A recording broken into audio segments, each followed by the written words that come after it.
something has been weighing heavy. It's a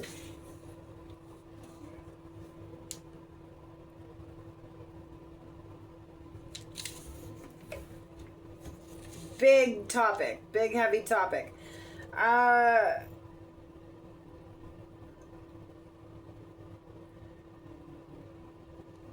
The scary thing is that nowadays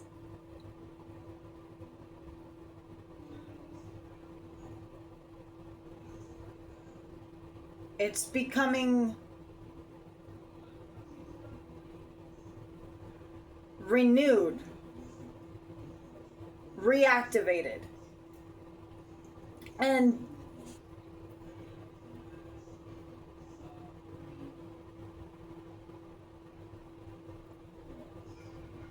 I'm not the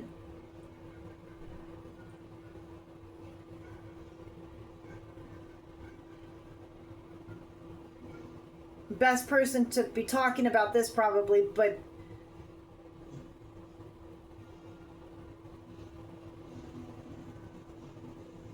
it'll make you cry. It's gonna be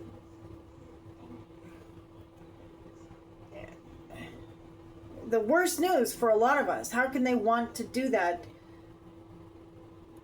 in these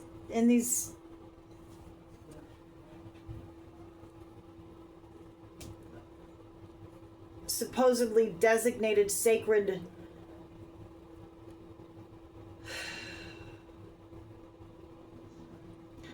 I don't know what the inside of the temple is called, but the temple itself is supposedly the place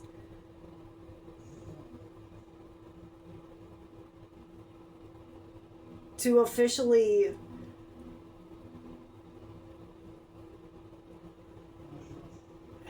have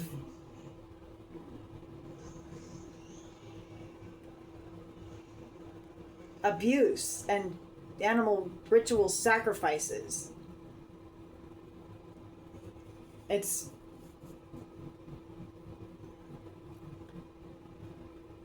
disgusting. It's ridiculous. There was a war fought in I think it was the year 70 AD.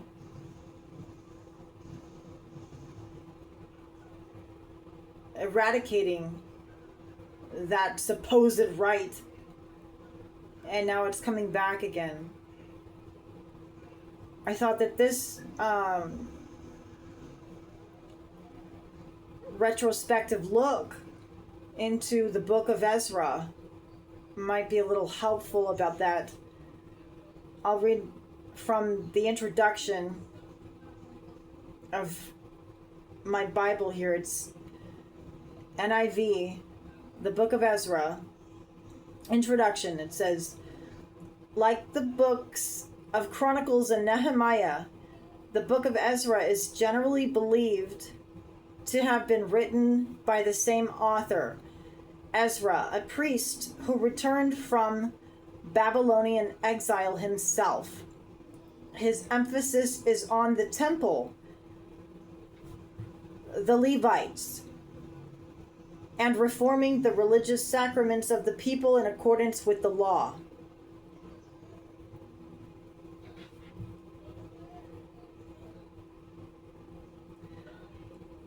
I don't really want to read much more. I'll just mention that the temple was officially, it mentions here that the temple was officially reconstructed, restored to finality in the year 521 BC.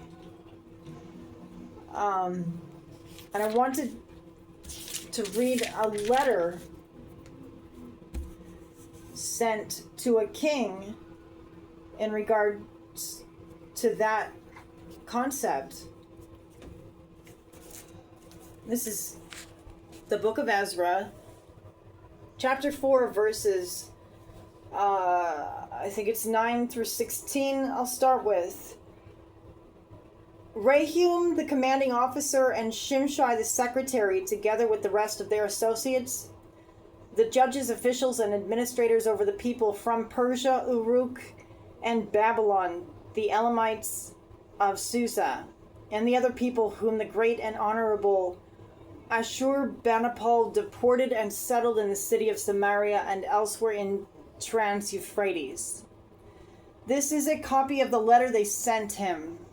To King Artaxerxes, from your servants in Trans-Euphrates, the king should know that the people who came up to us from you have gone to Jerusalem and are rebuilding that rebellious and wicked city. They are restoring the walls and repairing the foundations.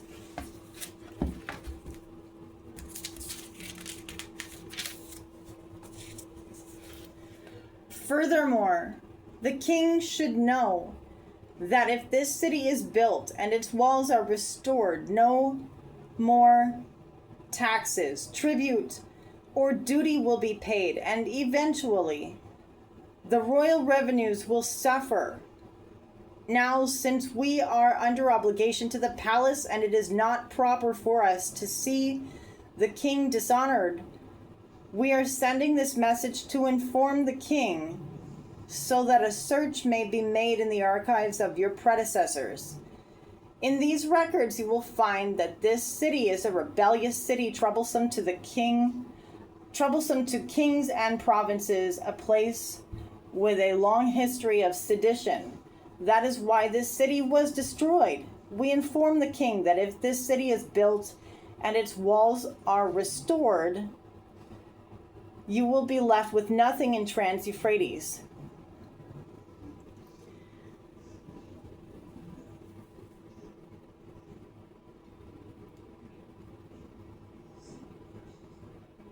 Apparently people thought it was important enough that they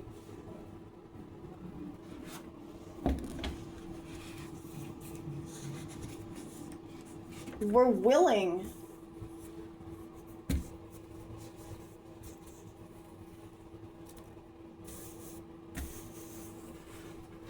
to completely ignore the actual relevance of the temple and just concentrate on what they thought would be the thing that would do it to influence the king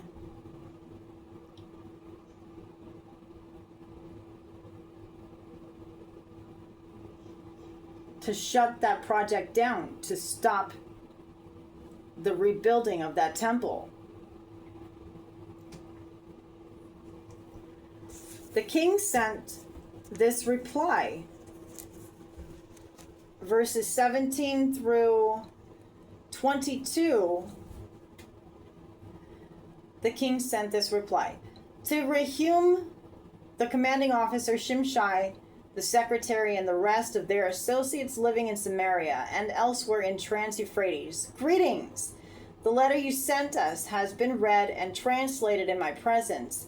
I issued an order and a search was made, and it was found that this city has a long history of revolt against kings and has been a place of rebellion and sedition.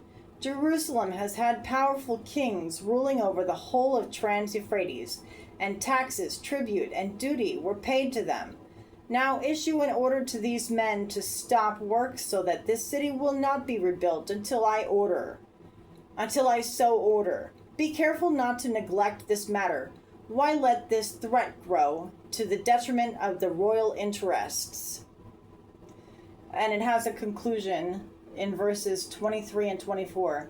As soon as the copy of the letter of King Artaxerxes was read to Rehum and Shimshai, the secretary, and their associates, they went immediately to the Jews in Jerusalem and compelled them by force to stop.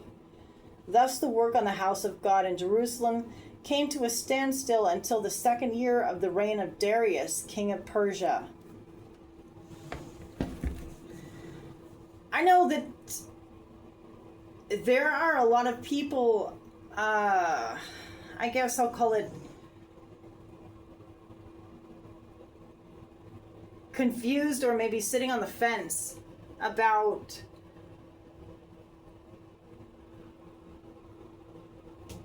the information.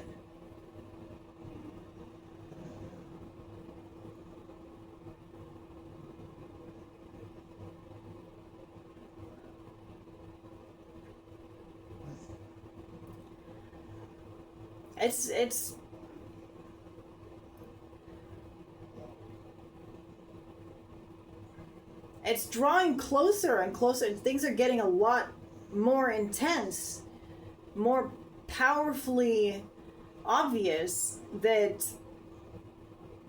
we can't just ignore that the temple will be built again, and they're going to start ritual animal sacrifices again, and they're going to do that with whatever it was called, the perfect heifer.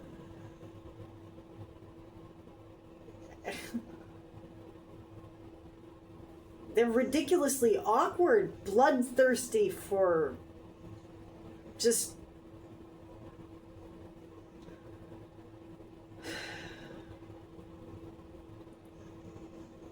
chaotic violence. They just want to be able to do violence, and it's so sad.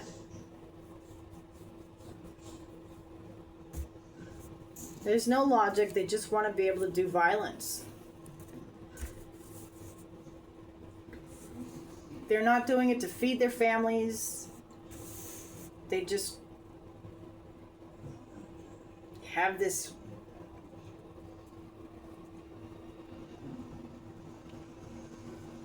I don't know. I don't even know what to call it. It's a sad, awkward thirst for some kind of a weird achievement of some kind of a weird achievement. It's an achievement of some kind. I just don't know what it means. But I pray, I really do pray that many of them, I know that not all of them are redeemable, but I pray that many of them are able to realize that Christ wants something better for them, and they can have it.